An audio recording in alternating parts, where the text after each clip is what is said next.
There must be a willingness to do what is required. Hey there! Why do you want to hear motivational tapes?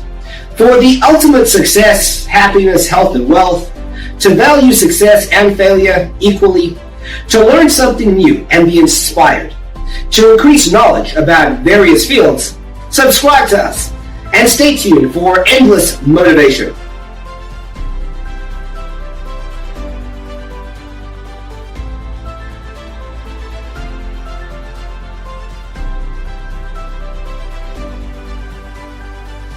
Wherever we are stopped in our dream, we stop to the place called willingness.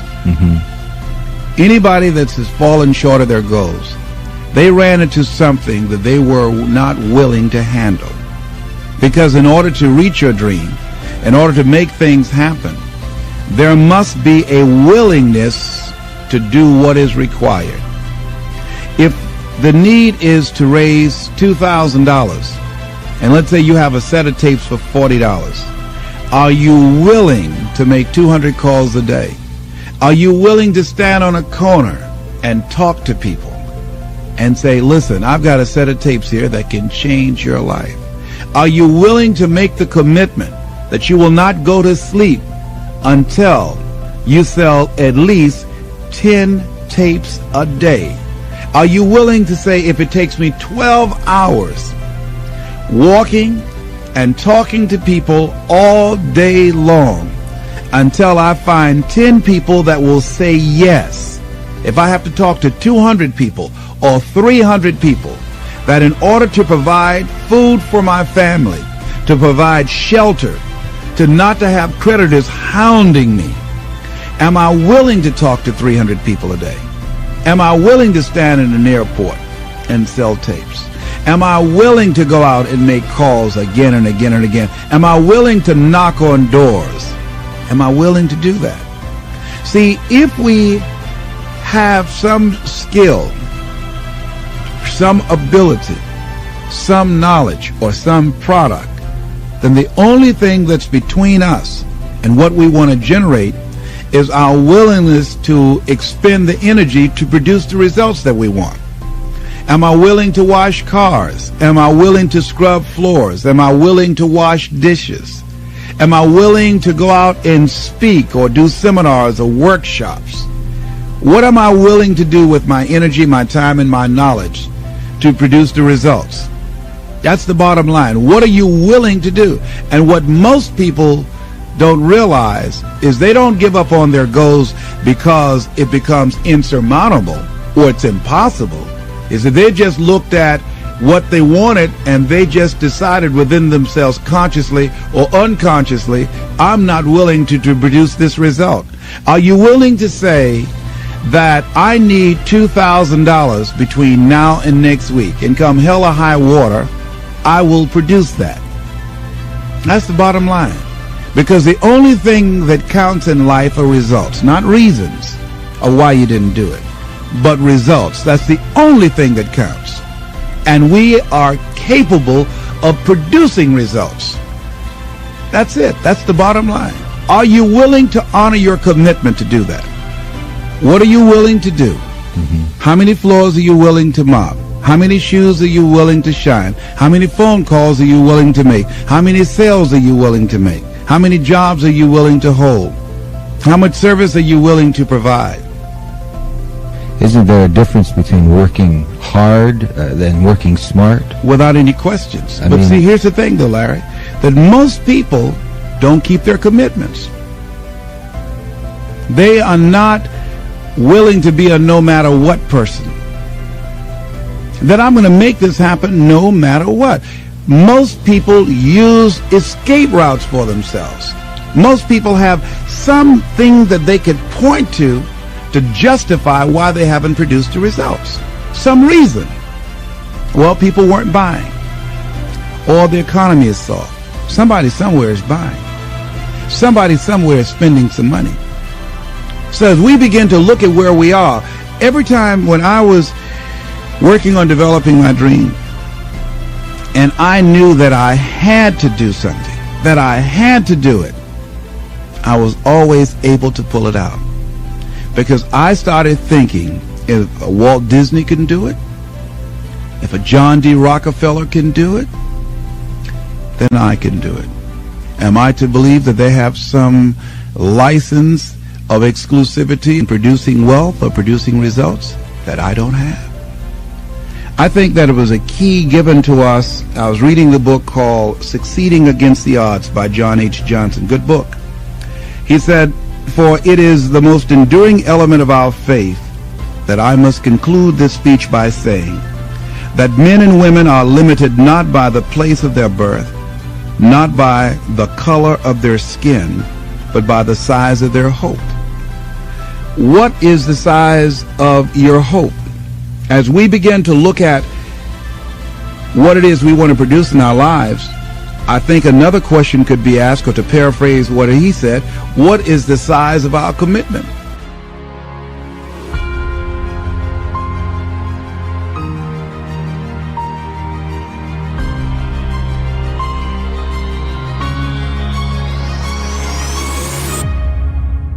So learning disability, I grew up dyslexic, so I can relate to that. Of Right. just like constantly feeling stupid and insecure. And, Right. you know, I had a tutor my entire life. Horrible. Until I finished college, I had a tutor. Right. Second grade reading level when I was in 8th grade. It was just like a constant struggle Right. emotionally. And I took that outlet into sports and said, I'm going to just train myself to be the best I can be in a place where I can learn something differently. Right. And pick up a different skill.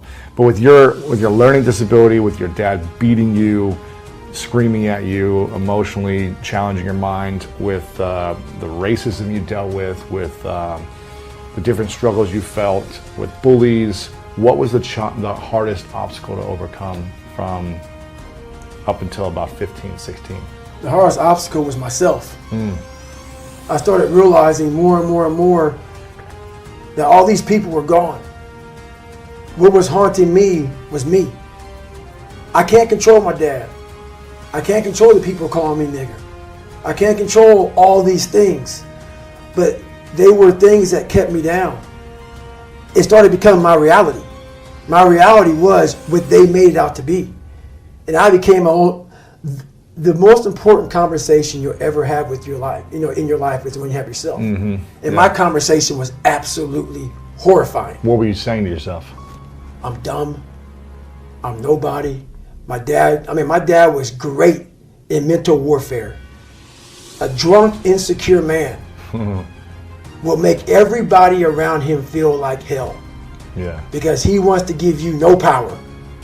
And that's why he was so mean to my mom and myself and my brother, because he didn't want anybody to get above him. Mm-hmm. He wanted to keep you down low. So when you're growing up with all this stuff, all this hate, and it wasn't the beatings. I could take the beatings all day. It was the mental torture. So when, at a young age, your parents put a dialogue in you of confidence or you're nobody.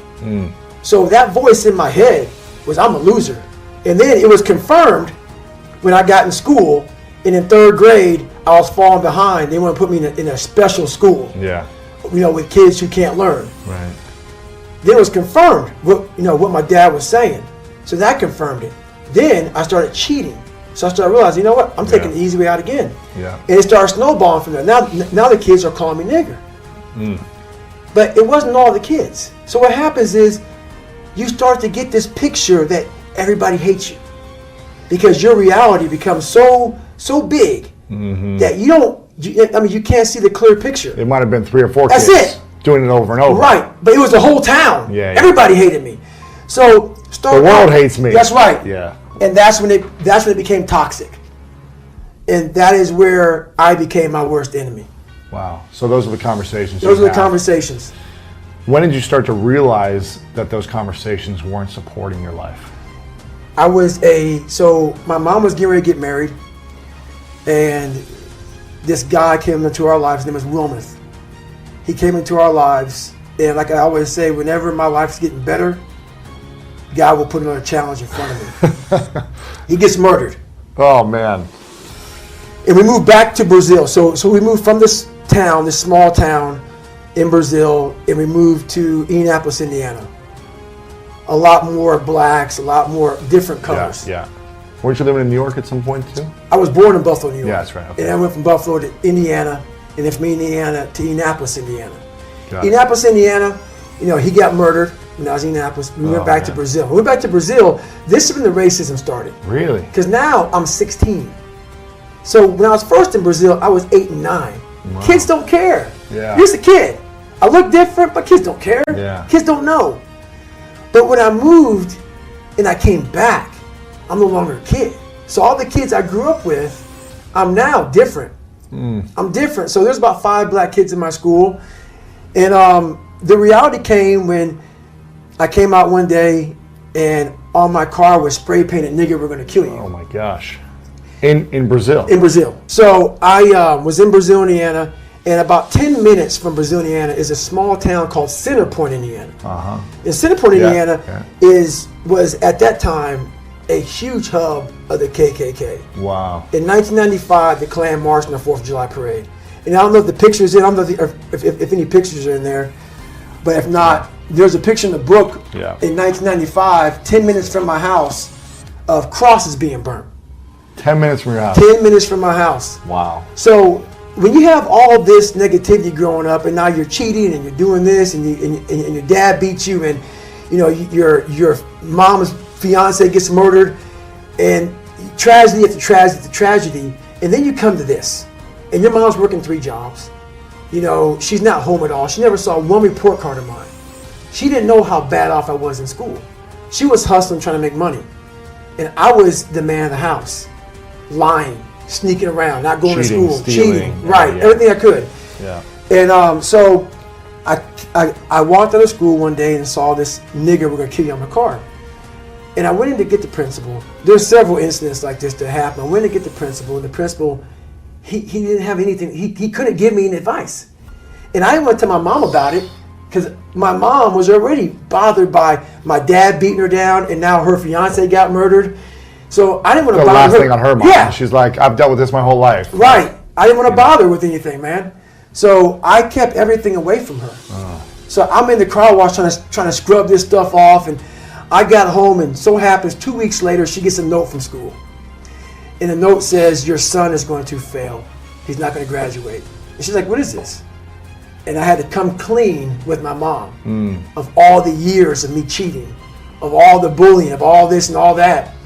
And she was such in a bad spot in her life that the best thing she could do was like, "Hey, you're going to fail. You're going to fail school." Wow. And I was like, my God, man, she was in a dark place, and I was in a dark place, and we were kind of on our own in the same house, but living different lives. And I realized at this time in my life, she was a great mom, but I was on my own. And that's when the real big change happened for me. So I said, I'm going to join the military. 17? 17, I wanted to go into the delayed entry program. And I went to take the ASVAB test, and I cheated.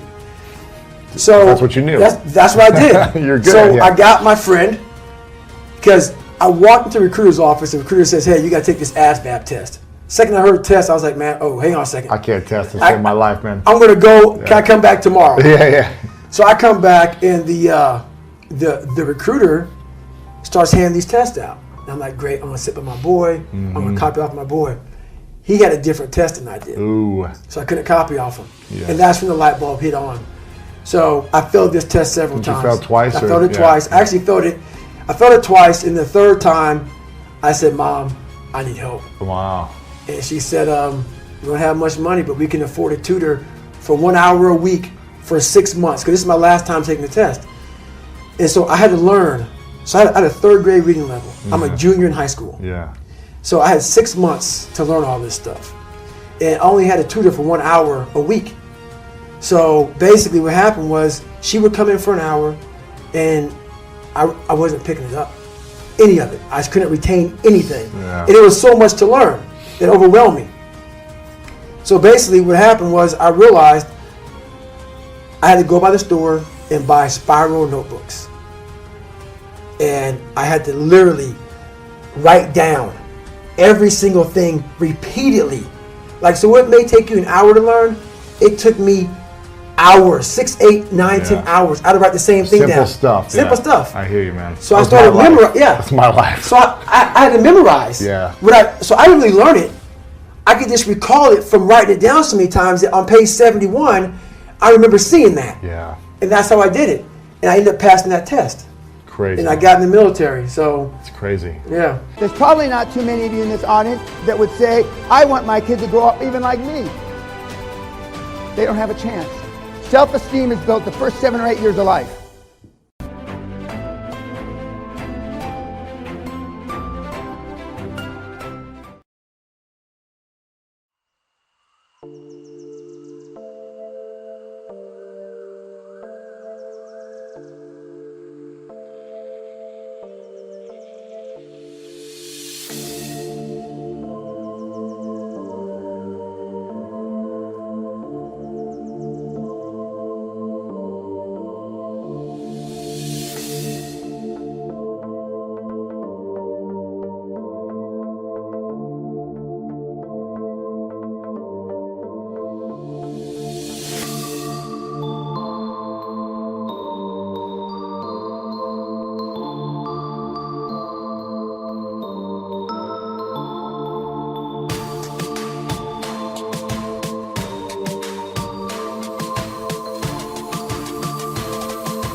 is right. Chasing stars and holding you. I can't see the end, but we'll see it through.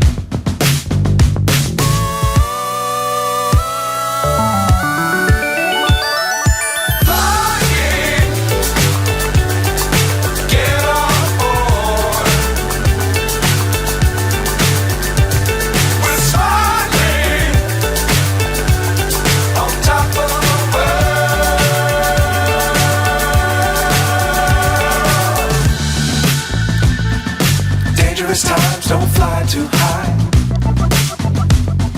Be sure to keep the ground in sight. Fly forever if you keep it tight. Love the world but keep the sky on your mind.